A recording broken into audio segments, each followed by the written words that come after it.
सबसे पहले तो श्री सेवक जी महाराज जब आचार्य के स्वरूप का ध्यान करते हैं तो कहते हैं आहा कैसा सुंदर और कैसा परिष्कृत विवेक है कि श्री महाप्रभु जी ने केवल और केवल सार वस्तु को ग्रहण किया। हरिवंश हंस न्यारो कियो प्रगट जगत के हेत, असार वस्तु का सर्वथा त्याग किया। लोक वेद आदि में वर्णित सब वस्तुओं को भी महाप्रभु जी सादर अस्वीकार कर देते हैं। अरे महाप्रभु तो यहां तक कहते हैं कि परेश भजनोन्मदा यदि शुकादय किम ततः परम तु मम राधिका पदरसे मनो मच्चतु।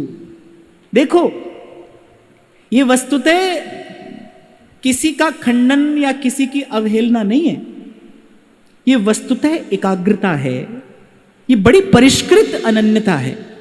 आपने महाभारत की एक वो छोटी सी कथा सुनी होगी कि जब गुरु द्रोणाचार्य परीक्षा ले रहे थे कौरवों पांडवों की, तो दूर वृक्ष पर एक वो खिलौने वाली चिड़िया लटका दी।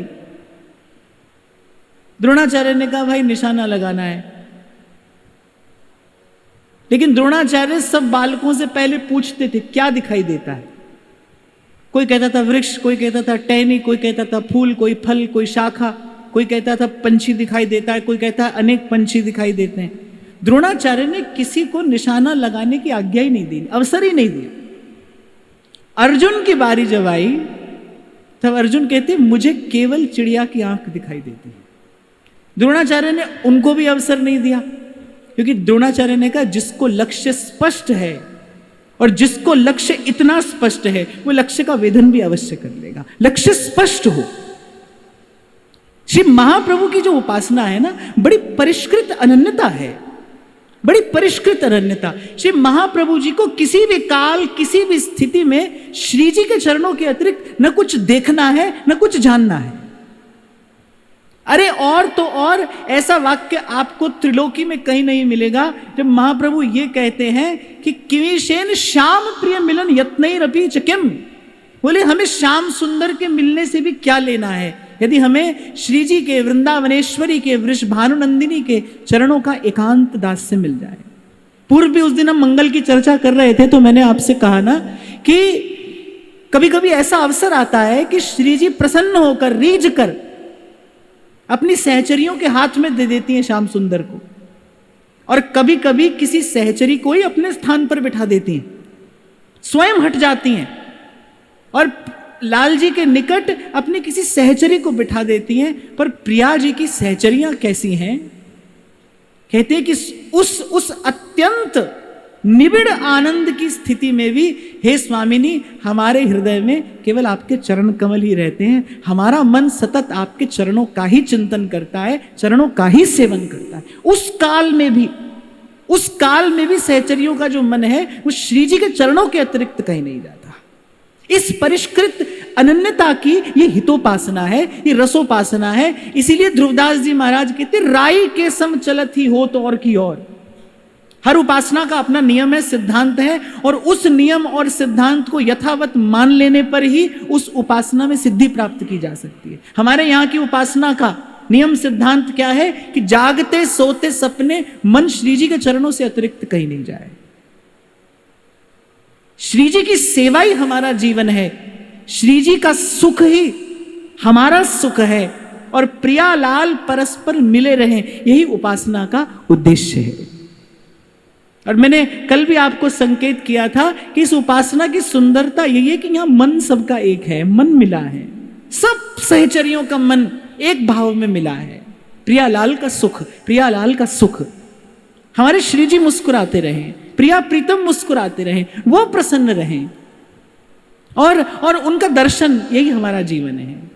ये जोरी मेरे जीवन प्राण निरखु श्री राधा वल्लभ लाल को। तो कहते महाप्रभु सार और असार का ऐसा सुंदर ऐसा परिष्कृत विवेक अन्यत्र देखने को नहीं मिलता। सारा सार विवेकी, प्रेम पुंज अद्भुत अनुराग। और कहते हैं श्याम श्यामा के चरणों की ऐसी प्रीति, ये दर्शन दुर्लभ है, अन्यत्र दुर्लभ है।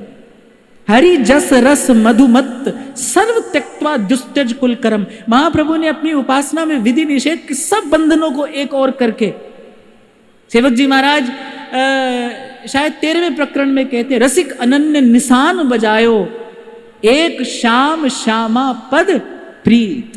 निशान बजायो, महाप्रभु जी ने डंके की चोट पर कहा कि भाई हमारा धर्म अर्थ काम मोक्ष सब कुछ, हमारा सर्वस्व, हमारा जीवन, हमारा प्राण, हमारा लोक, हमारा परलोक, हमारी विद्या, सर्वस्व क्या है? राधा रानी के चरण, महारानी के चरण, राधा रानी के चरण, महारानी के चरण। श्री जी के चरण है, राधा चरण प्रधान, हृदय अति सुदृढ़ उपासी। देखो, खाली सुदृढ़ कह देना भी पर्याप्त था, पर सुदृढ़ कह देने मात्र से नाभाजी को संतोष नहीं हुआ। बोले नहीं, ये न्याय नहीं हुआ। जब महाप्रभु जी को सुदृढ़ उपासी कहा ना, तो कह रहे नहीं, न्याय नहीं हुआ, यानी अति सुदृढ़ उपासी। बोले श्याम सुंदर का रूप और रस भी इनको श्री जी के चरणों से इतर नहीं कर सका। देखो, कभी बड़े ध्यान से इस भाव का आप विचार करना कि हमारा मन तो कैसा है, संसार के विषय सुख पर ही यहां वहां चला जाता है, पर महाप्रभु का हृदय कैसा है? कि श्याम सुंदर विराजमान है, सकल लोक चूड़ामणि, अखिल अनंत कोटि, लावण्य माधुर्य सौंदर्य सौरस्य सिंधु श्याम सुंदर, जो किसी को भी मोहित कर दे, वो भुवन मोहन सामने विराजमान है। और कह रहे ऐसे ही विराजमान नहीं है।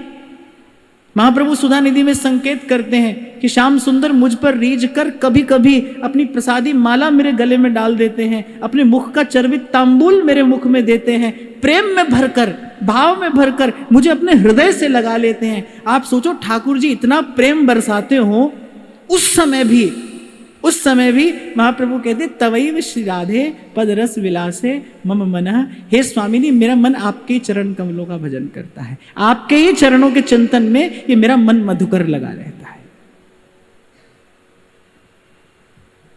यहां सेवक जी महाराज संकेत ने त्यक्त्वा दुस्त्यज कुल कर्म। देखो, कुल आदि से संबंधित जितने भी कर्म हैं, ये वस्तुतः देहाध्यास का ही तो परिणाम है। कोई सोचे मैं ब्राह्मण हूं तो उसको अपना कुलोचित व्यवहार करना पड़ेगा, कोई सोचे मैं क्षत्रिय हूं, कोई मैं सोचे मैं वैश्य हूं, लेकिन ये जितना भी कुछ है ये देह से जुड़ा हुआ ही तो है। ये जितने भी कुल कर्म हैं ये सब देहाध्यास का ही तो परिणाम है। जब आप अपने आप को देह समझते हैं, उसी का ही तो ये सब परिणाम है।